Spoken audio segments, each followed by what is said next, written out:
The day started like any other day on Earth. People were working, traveling, laughing, living their normal lives. No one expected that everything would change in the next 10 seconds. No one expected the sky to open. No one expected the world to stop. At 9:12 a.m., the first signal appeared on every screen, every phone, every satellite. A bright red alert flashed across the world. Unknown object entering low Earth orbit. Most people thought it was a glitch, another false alarm. But then the shadows fell. A huge shape covered the sunlight. Birds stopped mid-flight. Children pointed at the sky. Millions of eyes looked up at the same moment, and fear washed over the planet. An alien ship, larger than any city on Earth, drifted silently above the atmosphere. It did not glow. It did not fire any weapons.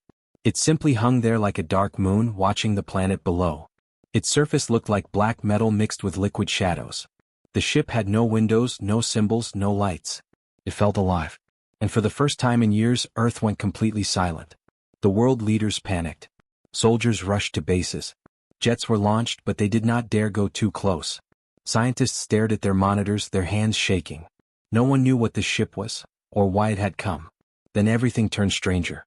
The ship sent one single message to every device on Earth. One message in perfect English. No sound. Only text. We remember your kindness. People were confused. What kindness? Who were we? Why were they here? The message repeated again, slowly, like it wanted the world to read it twice. We remember your kindness. Governments demanded answers, but there were none. No country had contacted aliens before. As far as anyone knew, humanity was alone in the universe. But now, something out there remembered a favor from Earth.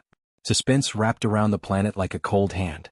On the other side of the world, in a deep underground research center, an old scientist named Dr. Marlowe stared at the message on his screen. His face slowly turned pale as if he had seen a ghost. This cannot be happening, he whispered. His assistant looked at him with wide eyes. Sir, do you know something? Dr. Marlowe nodded slowly. I think I do. But I hoped this day would never come. He rushed into the archives, cold rooms filled with old files and forgotten missions. Most of the files were from space programs that ended decades ago. But Dr. Marlowe knew where to look. After 10 long minutes of searching, he found it. A dusty old folder. A mission no one remembered. A mission humanity had forgotten, but aliens clearly had not. The file was labeled Rescue Mission 47B, Deep Space Incident. Inside the folder were old pictures of a small human rescue ship. The notes described a strange object found floating in deep space around 50 years ago. A dying alien child. Human astronauts had saved it. The report said the child was weak, barely alive, and no one knew its species. But the crew brought it on board, cared for it, and left it on a habitable moon where it could survive. The child never spoke a word. The crew never saw it again. After that, the mission was forgotten. Until today. Dr. Marlowe whispered to himself, they came back, after all these years. Before anyone could react, the alien ship above Earth began to change. Thousands of small machines, drones, started falling out of the ship like metallic snow. But they did not attack. They stopped in the air and formed a giant circle around the planet, surrounding Earth like a cage. People watching the sky felt fear grow inside their chests. The drones were silent, motionless, but clearly watching the world. No one could escape their gaze. Earth waited. And then the second message arrived. This time the message came with a voice, calm, cold, and emotionless. Your favor will be repaid. The voice paused. A long silence followed. Then it spoke again. But all debts must end. The words shook every heart on Earth. Was this gratitude? Or a warning? Or something darker? No one knew. Reporters shouted questions. Soldiers stood ready. Scientists tried to make sense of the message. Families held each other, afraid of what would come next. The world was no longer normal. It had stepped into something ancient. Something dangerous. Dr. Marlowe felt his heart drop. He understood the meaning. This is not kindness, he whispered. This is not a gift. He looked up at the massive alien ship in the sky. This is their way of closing the debt. And their way may destroy us all. For the first time in human history, Earth understood a terrifying truth. Humanity had given a small favor once.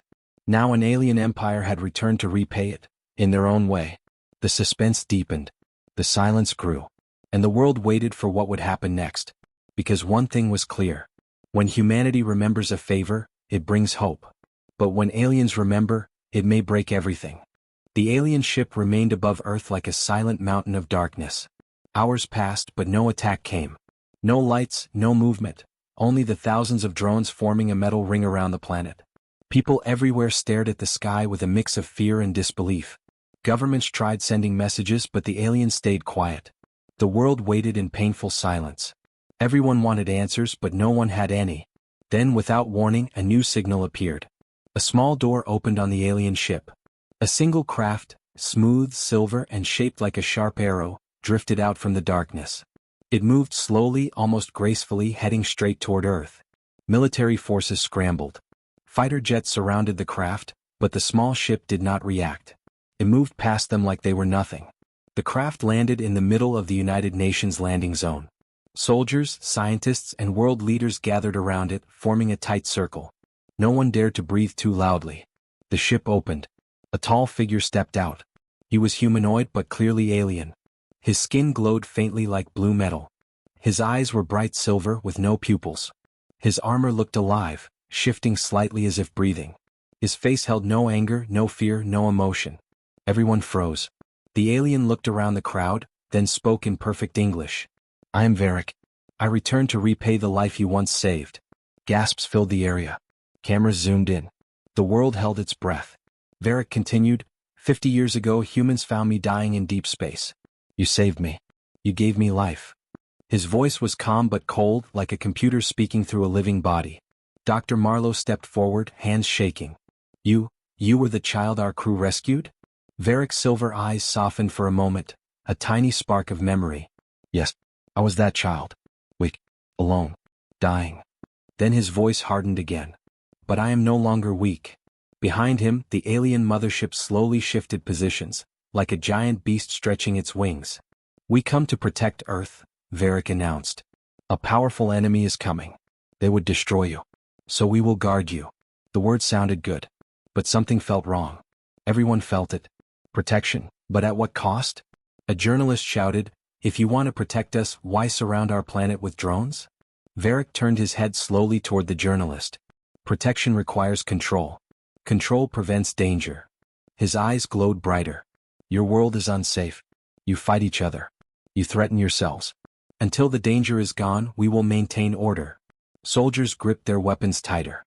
This was not protection. This was occupation. Dr. Marlowe stepped forward again. "Varric, humanity saved you because it was the right thing to do.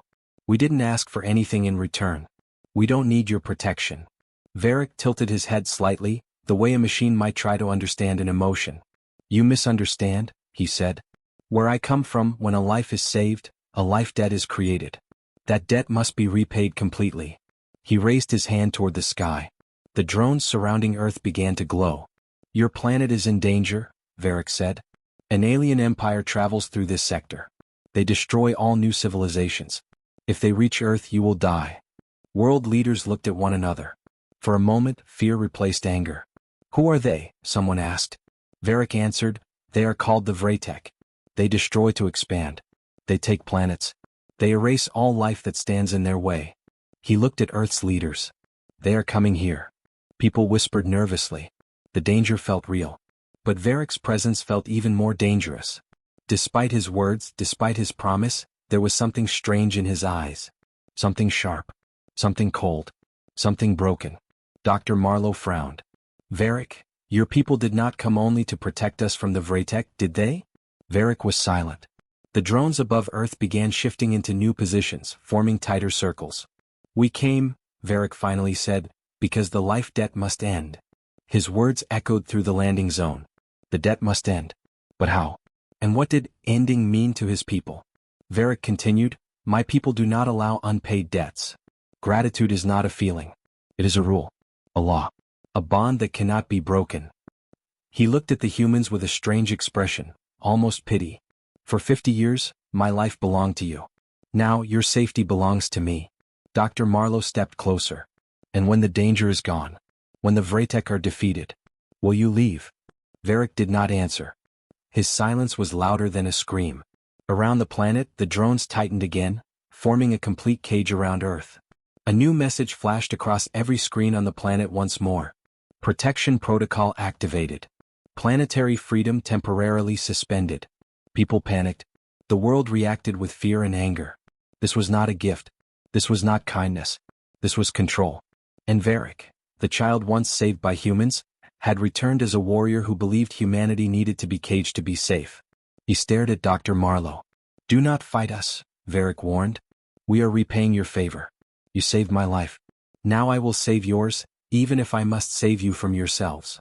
And with that, Varric walked back toward his small craft. His final words echoed behind him. "The debt will end when the danger is gone. Even if everything else must break." The world now understood the truth. They did not just save a child. They created a debt with an alien empire that would not stop until it was repaid, no matter the cost. And this protection was only the beginning. Earth was no longer free. The drones above the planet formed a perfect metal shield, cutting off any chance of leaving Earth's orbit. Every country, every city, every human stared at the sky with fear. Some people hoped the aliens were honest protectors. Others believed the truth was much darker. Dr. Marlowe knew the truth was darker. He sat alone in his old office, surrounded by screens showing the alien drones. His tired eyes followed their movement, trying to understand their purpose. Every few minutes, the drones changed position, adjusting their formation like chess pieces preparing for a long game. Marlowe whispered, "This is not protection, this is a cage." Suddenly his computer beeped. A new message came from the science archive. It was an alert. Classified files connected to Mission 47 be found. Marlowe's heart raced. He opened the file. Inside were hundreds of old documents, some so ancient they were scanned from yellow pages.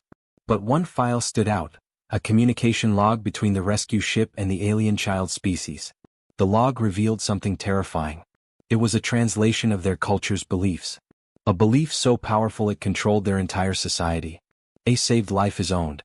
A saved life becomes property. A saved life must repay the debt in full, even through destruction. Marlowe felt a cold chill run down his spine. Humans saved the alien child out of kindness. But aliens believed kindness was a contract, a binding rule, a chain. The alien child, Varric, had grown up believing he belonged to humans, that his life was not his own, that his existence demanded repayment. And now, he brought an entire empire to finish the debt. Marlowe whispered, "This was never gratitude. This was never protection." His voice trembled with fear.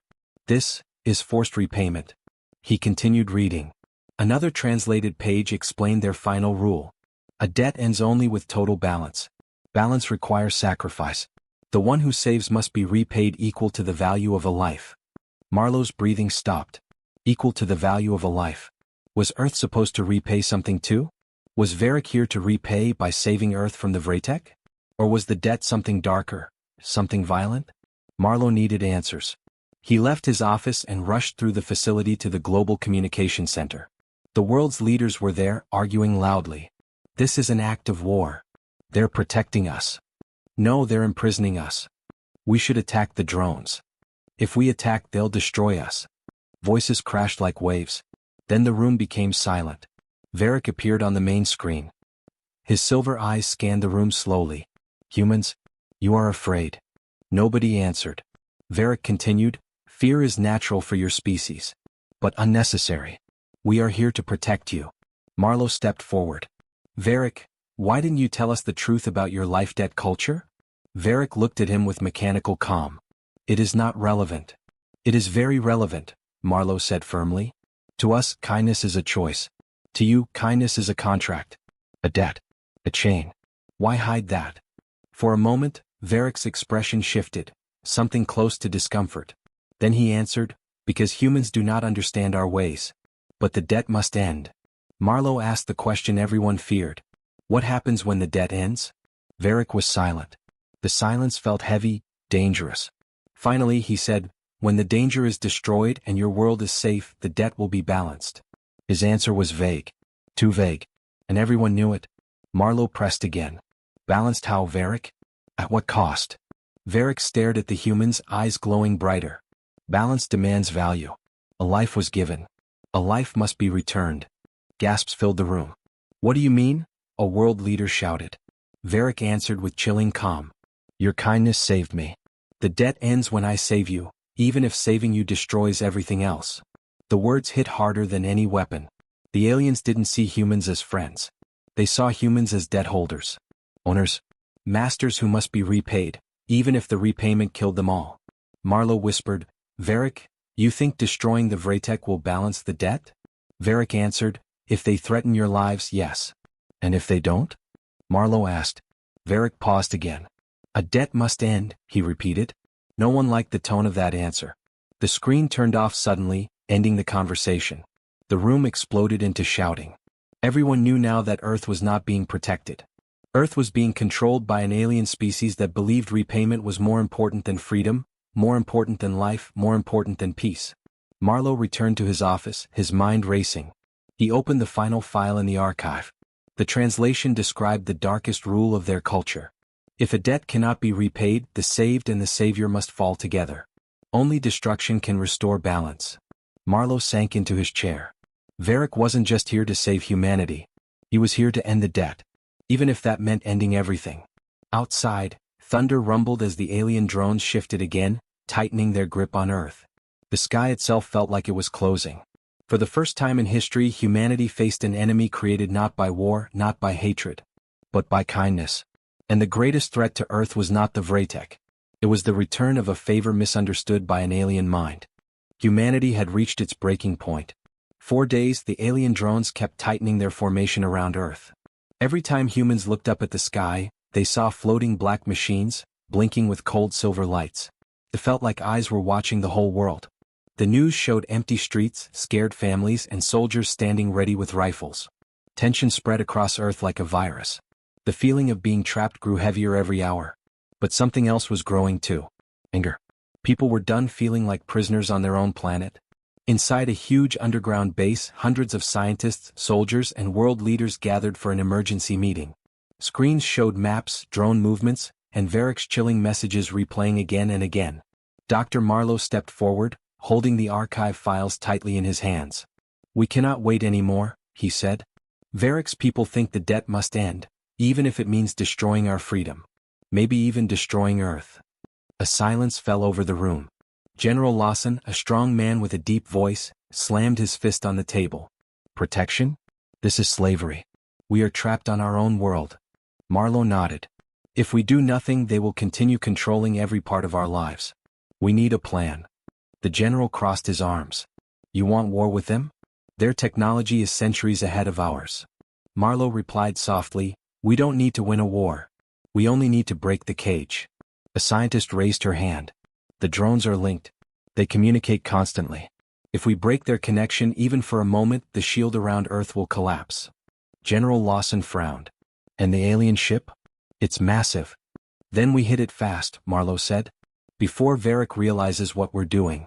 Another scientist added, we have new prototypes, human-made energy disruptors. Never tested in real combat. But they might work. Everyone in the room felt the same mix of fear and hope. It was time for humanity to stand up. The war room turned into organized chaos. Engineers ran across the floor carrying tools and wires. Pilots checked their ships. The prototype disruptor was installed on an experimental fighter, the Razor Wing, Earth's fastest aircraft. General Lawson looked at the pilot chosen for the mission, a young woman named Commander Rhea. Once you launch, there is no turning back, the general warned. Rhea smiled. Sir, if someone traps my planet, I don't turn back. Her eyes burned with determination. This was why humans were dangerous. Not because of their weapons, but because of their will. Hours later, the Razor Wing was ready. It stood on the runway like a metallic shark waiting to strike. Rhea climbed inside the cockpit, her hands shaking slightly, but not from fear. From adrenaline. Mission Razor Wing, you are cleared for takeoff, the radio announced. Rhea pulled the controls. The engines roared. The ship shot forward and blasted into the sky. The world watched as Earth's first counterattack began. As the Razor Wing approached the drone ring, the alien machines turned, tracking her. Their silver eyes glowed brighter. Drones are scanning you, Command Center warned. I know, Rhea said. Let them watch. She flew straight toward them. The drones moved closer, forming a wall of black metal. Rhea pressed a switch. Disruptor charging. A blue energy field formed around the ship. The drones prepared to fire. Now! Marlowe shouted over the radio. Rhea activated the disruptor. A massive shockwave exploded from the Razor Wing, silent but powerful. Blue ripples shot across the sky, hitting the drone shield like an invisible hammer. The drones flickered. Their lights dimmed. Their formation broke. It worked. Sector 9 drones disabled. Command Center shouted. You opened a hole. Rhea flew through the gap before it closed again. Behind her, drones struggled to reconnect, their movements glitching. Earth had its first victory. But then everything changed. The alien mothership lit up. Thousands of bright blue lines spread across its dark surface. Its engines awakened like a sleeping giant. Varric appeared as a hologram inside the Razorwing cockpit. His silver eyes glowed with disappointment. Commander Rhea, he said calmly. Human defiance is unnecessary. Rhea gritted her teeth. Blocking our sky is unnecessary. You do not understand, Varric replied. Your world must be controlled until the debt ends. Then we will break the debt, Rhea shot back. Varric's expression darkened. You cannot break what binds my people. But you may force my hand. His hologram vanished. Moments later, energy beams fired from the mothership, tearing through the sky. The airship. Clouds exploded with bright light. The battle had begun. Rhea dodged the beams, flying toward the ship's hull.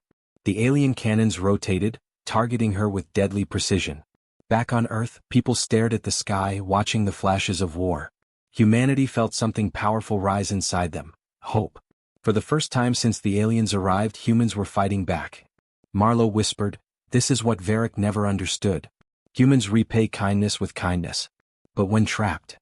He looked at the sky, watching the Razorwing dive toward the alien ship. Humans do not break. Humans fight. Rhea locked onto a weak point in the mothership's armor. The disruptor hummed again. "Let's see how you like repayment," she said. She fired. A burst of blue energy slammed into the alien hull. The mothership trembled. Lights flickered. Warnings echoed across its surface. Rhea whispered to herself, "Earth is not your cage." Below, billions of people watched and prayed. For the first time in days, the sky showed a sign of hope. But everyone knew one truth. The aliens would not accept defeat. And Varric's idea of ending the debt was far from over. Humanity had struck the first blow. Now the real war was about to begin. The attack on the alien mothership changed everything. Rhea's strike damaged a part of the alien hull, something Earth had never imagined possible. For a few seconds, the giant ship flickered like a broken star. The drones around Earth lost their perfect alignment. Lights blinked. Signals dropped. The alien network shook. Humanity celebrated for one brief moment. Then the mothership awakened fully. A deep, rumbling sound traveled across the sky. Every drone glowed bright blue. Every alien weapon powered up. It felt like a sleeping god had opened its eyes. In the command center, alarms screamed.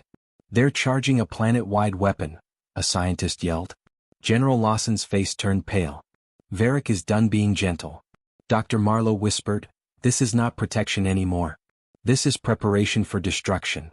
The world watched as a massive beam began forming under the alien ship.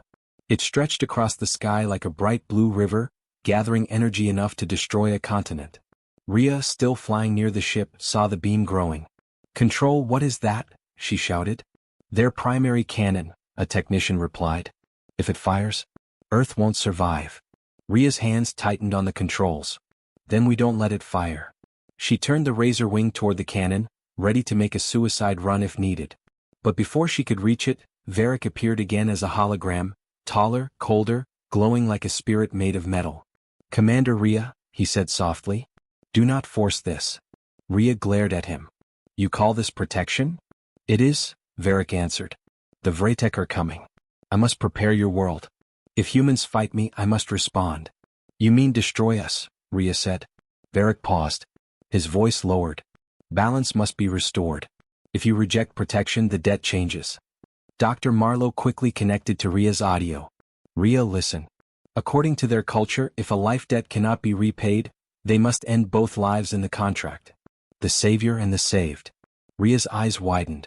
"Meaning?" Marlowe swallowed hard. "Meaning if Varric cannot save us, he may destroy Earth to end the debt." Rhea whispered, "This is madness." Varric overheard. "Not madness. Law." His hologram turned to face all of Earth, appearing on every screen, every device, every broadcast. Earth saw his silver eyes staring directly at them. "Humans," Varric said, "you saved my life. I grew with your kindness inside my memory. but you refuse the repayment. You resist the balance. And so, his tone darkened. The debt must end another way. Around the world people panicked. Sirens echoed. Children cried. Soldiers chose their targets. Humanity felt time running out. General Lawson shouted, "We need a plan. We can't lose Earth today." A team of engineers rushed forward. "We've created a device, a planetary disruptor. It can send a massive pulse through the atmosphere. If we aim it at the mothership's main core, we may break its entire power system in one strike." But, another scientist added shakily, "It will also kill any ship in the sky, including Rhea." The room grew quiet. Marlowe whispered, "Rhea may be our only chance. But she may not survive." In the sky, Rhea saw the cannon charging brighter. The air vibrated around her. The clouds glowed with unnatural blue light. She breathed deeply. "Earth first," she whispered. Before she could attack, a sudden explosion shook the alien ship. A missile streaked across the sky, fired from a hidden human submarine. More missiles followed. More aircraft launched. Humanity attacked together. Global unity. Global fury. Varick's voice trembled, not with fear but disappointment. "You fight your protector. Why?" Marlowe patched himself into the broadcast, speaking directly to Varick. "Because humans don't repay life with destruction. We repay kindness with choice. With freedom." Varick tilted his head. "Freedom is chaos." "No," Marlowe said firmly. "Freedom is life." For the first time Varick's expression softened, just a little. A flicker of confusion. A flicker of a humanity? But then alarms flashed behind him. The Vretek ships appeared on long-range sensors. A huge fleet moving fast through space. Varick whispered, "They are almost here." "And you will destroy Earth before they arrive?" Marlowe asked. Varick looked away. "I must end the debt. My life was saved. Now your world must be saved, even if I must break it to save it." Marlowe finally understood. Varick wasn't angry. He wasn't cruel. He was trapped by the rules of his species. A prisoner of a favor. "Varick," Marlowe said softly, "we didn't save you to own you." Varick flinched as if the words hurt him. Meanwhile, the planet's disruptor device finished charging. General Lawson spoke into the microphone. "Rhea, we're activating the pulse." Rhea closed her eyes. "Do it." The device fired. A massive wave of energy burst from Earth, spreading across the sky like a blue storm. It collided with the mothership, shaking it violently. The cannon powering down. Drones dropped from the air like dying fireflies. But the pulse also ripped through the razor wing. Rhea's ship spiraled. Alarm screamed. Flames burst from the engines. She shouted, "I can't control?" The razor wing exploded in a burst of light. People on Earth screamed. Marlowe covered his face. Lawson clenched his jaw. Varick stared into the sky. Something inside him broke. He looked down at Earth, not with anger but with sorrow. "You destroyed my debt," he whispered. "You destroyed my purpose." His voice cracked for the first time. "And now, I must return the favor." The mothership began to transform, preparing for something terrible, something final. Humanity had won a battle. But Varick was about to unleash his true repayment. And the revenge of an alien empire was about to shatter everything. Silence washed over the world after the explosion of the razor wing. Smoke drifted across the sky. The alien drones lay dead like fallen stars. The mothership shook, its bright lights flickering weakly. Yet in the command center no one felt victory. Dr. Marlowe stood frozen, eyes staring at the screen where Rhea's ship had vanished. His voice broke. She's gone." General Lawson's jaw clenched but his face shook with grief. Around him, soldiers bowed their heads. Engineers wiped their eyes. For a moment the entire planet mourned a single pilot, the one who dared to challenge an empire. But above Earth, something far worse was happening. The alien mothership was changing. Its smooth silver surface cracked open like a giant mechanical flower. Plates of armor shifted outward. Energy nodes lit up. A deep hum filled the air, vibrating through oceans and mountains. Varick appeared once more as a hologram. His face no longer held calm control. It showed something no one expected, pain. "You have ended the life that saved me," he said slowly. "You ended the debt before I could repay it. The balance is broken." Marlowe stepped forward, trembling. "Varick, listen. We didn't want you trapped by our kindness." "But I was trapped," Varick whispered. "A life saved must be a life protected. Now your world stands between me and the enemy who hunts my kind." Behind him, space twisted with blue ripples. The Vretek fleet was arriving. Gigantic black ships, sharp like blades, emerging from hyperspace. Dozens of them. Hundreds. An armada built to conquer. General Lawson whispered, "This is it. The real invasion." Varric looked out toward the incoming fleet, then down at Earth. The Vretek follow only one rule. No species may shelter a warrior of another empire. You saved me. You kept me alive. And because of that, they will destroy your world.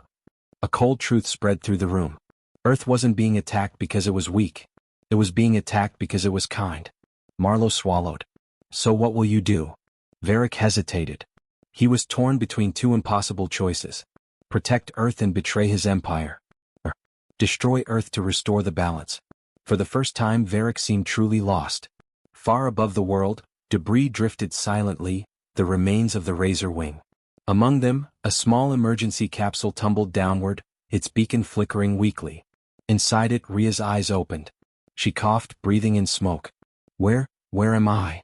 Her suit's AI responded, emergency pod intact. Main ship destroyed.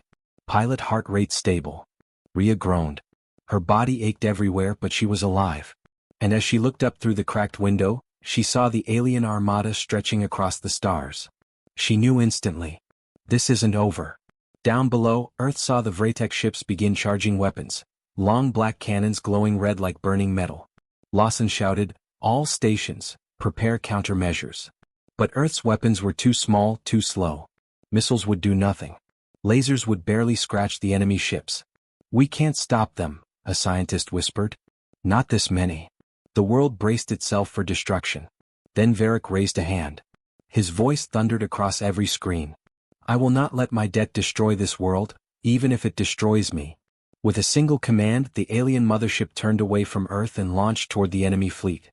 It glowed brighter and brighter, burning like a giant metal sun. General Lawson gasped. "He's going to fight them?" Marlowe whispered, "He's choosing us." Varric appeared again on the screen, his hologram flickering. "Humans, when you saved me, I believed your kindness was weakness." His voice cracked. "But it is your greatest strength." The mothership opened completely, revealing a massive core, a star-like engine pulsing with raw power. Energy surged through its structure.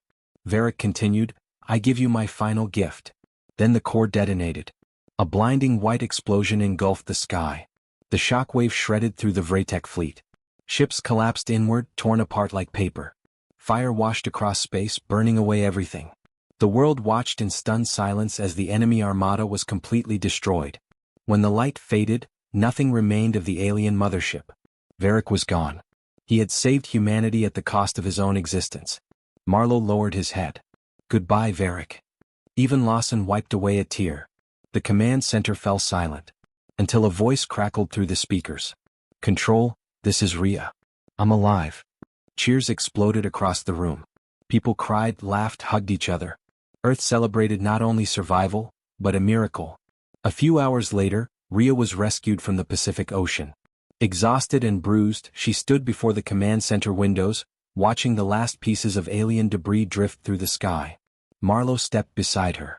"You saved Earth today." Rhea shook her head. Varric did too. Marlowe nodded slowly. "He wasn't our enemy. Just lost between two worlds." Rhea whispered, "Maybe we all are." They watched the sunrise together. And somewhere far beyond the stars, humanity knew a truth that would change its future forever. A favor can rewrite destiny. A debt can reshape empires. And kindness, even across species, can break the universe and rebuild it again.